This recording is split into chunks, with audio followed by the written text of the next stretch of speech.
HAL को अभी जल्दी से ही तेजस की लिफ्ट यानी कि lead in fighter trainer variant को डेवलप करने के लिए क्लियरेंस मिलने वाला है। पाकिस्तान की ऑपोजिशन पार्टी के लीडर के मुताबिक अगर भारत और पाकिस्तान के बीच युद्ध होता है तो पाकिस्तान के पास 24 घंटे तक लड़ाई लड़ने के लिए भी क्षमता नहीं है। हाल ही में ही तेजस से पाइथन 5 मिसाइल को फायर किया गया था और कई लोगों ने ये सवाल किया था कि इसे तेजस में इंटीग्रेट करने से क्या फायदा होने वाला है, क्योंकि पहले से हमारे पास R-73 मिसाइल मौजूद है। तो आज हम इसके बारे में थोड़ा बहुत बात करने वाले हैं। चाइना की तरफ से अभी अपनी J-20 एयरक्राफ्ट को किस वजह से एक ट्विन सीटर एयरक्राफ्ट में कन्वर्ट करने की कोशिश किया जा रहा है और अंत में रशिया और भारत के बीच अभी 2+2 लेवल की मीटिंग को अरेंज करने का फैसला किया गया है। ऐसे ही कुछ और खबरों के बारे में हम आज की वीडियो में बात करने वाले हैं। नमस्कार दोस्तों, मेरा नाम है अंशुमन नायक और आप सभी का बहुत बहुत स्वागत है इंडियन डिफेंस न्यूज की डिफेंस टॉक सीरीज में, जहां पर हम रोज नए डिफेंस अपडेट्स के बारे में बात करते हैं। तो चलिए देर न करते हुए आज की वीडियो शुरू करते हैं। आज की पहली अपडेट एचएएल की तरफ से। आप सभी को पता होगा कि एचएएल की तरफ से तेजस को बेस करके एक lead in fighter trainer aircraft को डेवलप किया जा रहा था, जिसको आगे चल के कई तरह से इस्तेमाल करने का प्लान भी किया गया है। जैसे कि आगे चल के इसको इंडियन एयरफोर्स में एक स्टेज 3 ट्रेनर एयरक्राफ्ट के तौर पर इस्तेमाल किया जा सकता है और एडवांस लेवल के पायलट्स को ट्रेनिंग दिया जा सकता है। इसके अलावा इसको किसी भी और एयरक्राफ्ट की मिमिक करने के लिए भी इस्तेमाल किया जा सकता है, चाहे वो रफाल हो, मिराज हो या फिर SU-30 हो। तो किसी भी नए पायलट्स को किसी दूसरे स्क्वाड में शिफ्ट करने से पहले उनको इससे ट्रेनिंग दिया जा सकता है। इसमें एचएएल की तरफ से 5th जनरेशन के अवेयरनेस सिस्टम का इस्तेमाल करने का प्लान किया गया था, ताकि किसी भी एयरक्राफ्ट की कॉकपिट सिस्टम को इसमें आसानी से मिमिक किया जा सके। नॉर्मली तेजस में 3 अलग अलग डिस्प्ले मौजूद रहते हैं, लेकिन तेजस की लिफ्ट एयरक्राफ्ट में यानी कि लिफ्ट वेरिएंट में तेजस MK2 की तरह एक 20 इंच का वाइड एंगल डिस्प्ले मौजूद रहने वाला है, जिसमें मल्टीपल विंडो को क्रिएट किया जा सकता है और उसी हिसाब से इस्तेमाल भी किया जा सकता है। अभी एचएएल को इसे जल्दी से डेवलप करने के लिए भी क्लियरेंस मिलने वाला है, क्योंकि अभी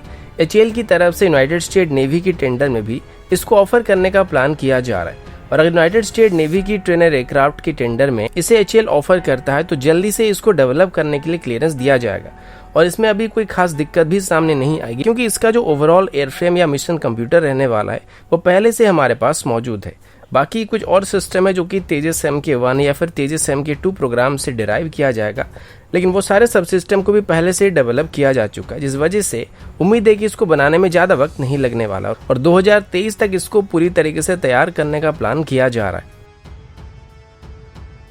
अगला अपडेट भारत और पाकिस्तान को लेके है। पिछले कुछ दिनों से आपने देखा होगा भारत और पाकिस्तान के रिलेशन में काफी हद तक सुधार आ गया है। अब सुधार से हम ये तो नहीं कह सकते हैं कि जो 70 साल की दुश्मनी थी वो खत्म हो गया है, लेकिन हाँ, सीज फायरिंग एग्रीमेंट के बाद अभी LOC काफी हद तक ठंडा पड़ चुका है और LOC में तनाव वाले माहौल नहीं है। इसी बीच पाकिस्तान के आर्मी चीफ और पाकिस्तान के PM इमरान खान की तरफ से भारत के साथ बातचीत करके अपने सभी मसलों को सुलझाने का प्रस्ताव कई बार दिया जा चुका है और हाल ही में 1 या 2 दिन पहले ही पाकिस्तान के आर्मी चीफ ने यह भी बताया था कि भारत और पाकिस्तान के बीच जो रिलेशन है उसको नॉर्मलाइज करने के लिए पाकिस्तान अपने तरफ से लिए गए पहले के डिसीजन के ऊपर दोबारा विचार करने के लिए सोच रहा है और बदले में वो भारत से भी सेम उम्मीद कर रहे हैं। इसी दौरान उन्होंने ये भी बताया था कि भारत और पाकिस्तान अब एक ऐसे स्टेज में है जहां पर वो एक दूसरे के साथ जंग नहीं कर सकते और दोनों ही देशों की तरफ से अभी जंग को हर हालात में अवॉइड करने की कोशिश करनी चाहिए। वैसे ये काफी अच्छी बात है और दोनों के लिए फायदेमंद बात होने वाली है और जंग होने से सिर्फ बर्बादी होने वाली है, लेकिन इसके पीछे कुछ और कारण भी है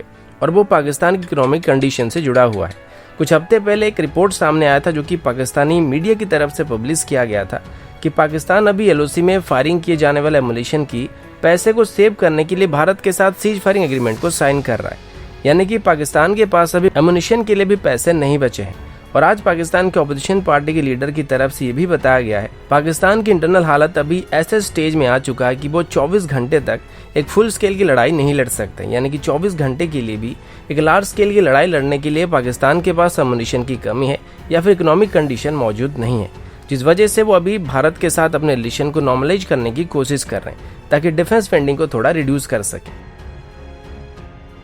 अगला अपडेट भी तेजस को लेके। कल ही मैंने आप सभी को बताया था कि तेजस से अभी एचएएल की तरफ से सफलता के साथ पाइथन 5 मिसाइल को फायर किया गया है। पाइथन 5 एक 5th जनरेशन की इंफ्रारेड गाइडेड मिसाइल है और एक क्लोज रेंज की मिसाइल है जिसका रेंज लगभग 20 किलोमीटर के आसपास है और अब इसको तेजस में इस्तेमाल करने के लिए भी क्लियरेंस दिया जाएगा। अब इसकी रेंज को देखने के बाद कुछ लोग कल ये सवाल कर रहे थे कि इसका रेंज तो इतना कम है, तो इसको तेजस में इंटीग्रेट करने का क्या फायदा, क्योंकि हमारी R-73 मिसाइल जिसे अभी तेजस में इस्तेमाल किया जा सकता है उसकी रेंज लगभग 30 से 35 किलोमीटर तक है और इसी मिसाइल से अभिनंदन वर्धमान ने पाकिस्तान के F-16 को मार गिराया था। तो ऐसे सिचुएशन में R-73 जैसे मिसाइल को छोड़ के और इसके साथ भी अभी पाइथन 5 जैसे मिसाइल को इस्तेमाल करने की क्या जरूरत है। अब ये बात तो सच है कि इसका जो रेंज है वो R-73 मिसाइल से थोड़ा कम है, लेकिन ये कई मामलों में R-73 मिसाइल से बेहतर होने वाली है। इस मिसाइल को पहली बार इजराइल की तरफ से 2003 में इंट्रोड्यूस किया गया था और उस दौरान इसको लो ऑब्जर्वेबल यूएवी के खिलाफ टेस्ट किया जा रहा था और इजराइल की क्लेम के मुताबिक इसका जो इन्फ्रारेड सीकर था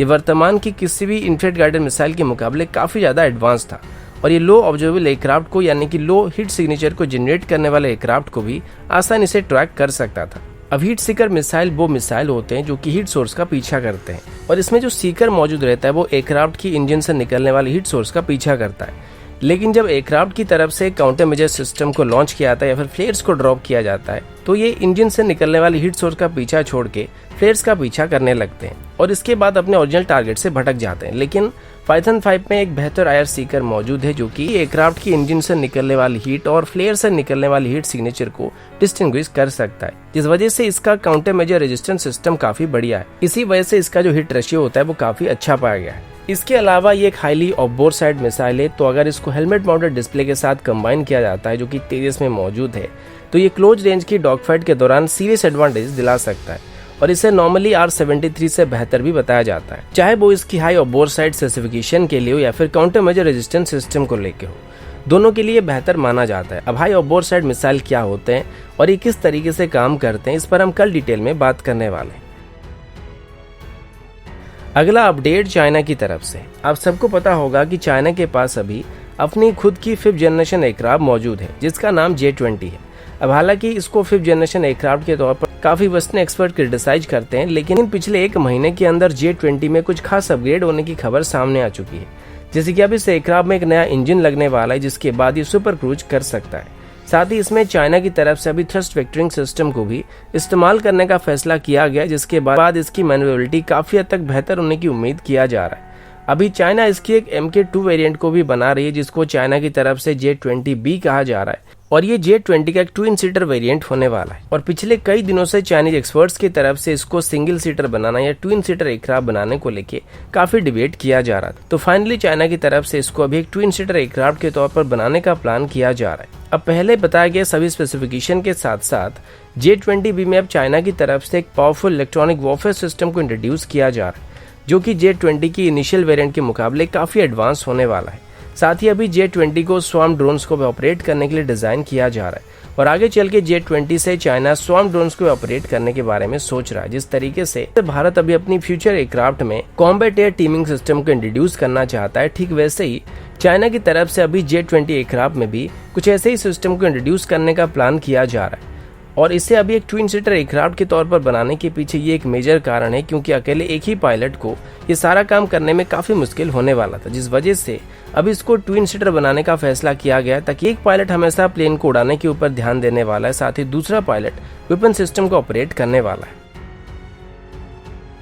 अगला अपडेट भारत और रशिया को लेके। वियॉन में एक रिपोर्ट के मुताबिक पहली बार भारत और रशिया के बीच अभी एक 2+2 लेवल की मीटिंग को रखने का प्लान किया गया है। इससे पहले भारत की तरफ से अपनी सभी क्वाड मेंबर के साथ इस तरह की मीटिंग को किया जा चुका है और अभी रशिया पहला ऐसा नॉन क्वाड नेशन होने वाला है जिसके साथ भारत 2+2 मैकेनिज्म को सेटअप करने वाला है। अब सभी को पता होगा कि चाइनीज रायते की वजह से सभी लोग काफी परेशान थे और हमारे परिवार में भी अभी 5 लोग इसके चपेट में आ गए थे। तो इस दौरान मेडिकल फैसिलिटी हमारी काफी गड़बड़ा गई थी, पर ऐसे मुश्किल वक्त में रशिया की तरफ से भारत को मदद करने के लिए अपना हाथ बढ़ाया गया था। अब हालांकि उसके बाद यूनाइटेड स्टेट की तरफ से भी भारत को मदद किया गया, लेकिन ये सिर्फ रशियन इन्फ्लुएंस को यहाँ पे रोकने के लिए किया जा रहा था और ऊपर से उनके अपने ही लोग इसमें भारत को मदद करने के लिए यूएस गवर्नमेंट को प्रेशराइज कर रहे थे। लेकिन जहाँ तक रशिया की बात रही तो रशिया शुरू से ही भारत का एक ट्रस्टेड पार्टनर रह चुका है और अभी हमारे पीएम नरेंद्र मोदी और रशियन प्रेसिडेंट व्लादिमीर पुतिन के बीच हुई एक टेलीफोनिक कन्वर्सेशन के बाद ये अनाउंस कर दिया गया कि भारत और रशिया के बीच अभी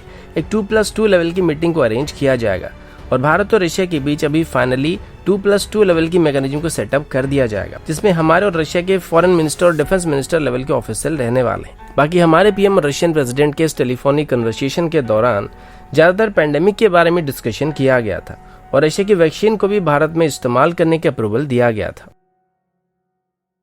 अगला अपडेट इंडियन नेवी और पाकिस्तानी नेवी को लेके। आप सब जानते हैं कि पाकिस्तान की जो नेवी है वो इंडियन नेवी के मुकाबले काफी कमजोर है और पाकिस्तानी नेवी में अब तक ऐसा कोई भी वेसल मौजूद नहीं था जो कि इंडियन नेवी की किसी भी शिप का सामना कर सके। लेकिन 2018 में पाकिस्तानी मीडिया में पब्लिश किए गए एक रिपोर्ट के मुताबिक पाकिस्तान की तरफ से चाइना से 4 टाइप 54A क्लास की फ्रिगेट्स को खरीदने के लिए कॉन्ट्रैक्ट को साइन किया गया था। पाकिस्तान को मिलने वाली इस तरीके की पहली वेसल को चाइना की तरफ से 22 अगस्त 2020 में लॉन्च किया गया था और अभी रिपोर्ट के मुताबिक पाकिस्तान को इस वेसल को इसी साल जून या जुलाई के अंदर ही डिलीवर किया जाएगा। तो ऐसे टोटल 4 वेसल के लिए पाकिस्तान की तरफ से ऑर्डर प्लेस किया गया था, जिनको शायद ही 2023 से पहले ही पाकिस्तान को डिलीवर कर दिया जाएगा। ये वेसल चाइना की टाइप 54A क्लास की फ्रिगेट्स की एक्सपोर्ट वेरिएंट होने वाले हैं, जो कि सेम चाइनीज ऑरिजिन टाइप 54 हल के ऊपर बेस्ड हैं, लेकिन इसका जो सेंसर पैकेज है वो काफी अपग्रेड किया गया है। लगभग 135 मीटर लंबे इन वेसल की डिस्प्लेसमेंट लगभग 4050 टन से थोड़े ज्यादा है और इसमें एक ही बार में 165 क्रू मेंबर सफर कर सकते हैं। इनकी मैक्सिमम स्पीड की बात करें तो ये 27 नॉट तक है या फिर इसको आप 50 किलोमीटर प्रति घंटे की रफ्तार तक भी मान सकते हैं और एक बार में लगभग 14,682 किलोमीटर के डिस्टेंस को कवर कर सकता है। इसमें 32 वर्टिकल लॉन्च ट्यूब्स मौजूद हैं, जिसमें पाकिस्तान की तरफ से HQ-16 सरफेस मिसाइल सिस्टम को इस्तेमाल किया जा सकता है और साथ ही इसमें वो 8 C-803 एंटी-शिप मिसाइल को भी इंटीग्रेट करने वाले हैं। इसके अलावा भी इसमें बहुत ही सारे खूबियां मौजूद है और ये वेसल पाकिस्तानी नेवी में शामिल होने के बाद असल मायने में पाकिस्तानी नेवी को सीरियस फायर पावर मिलने वाला है। साथ ही इंडियन नेवी के वेसल के लिए भी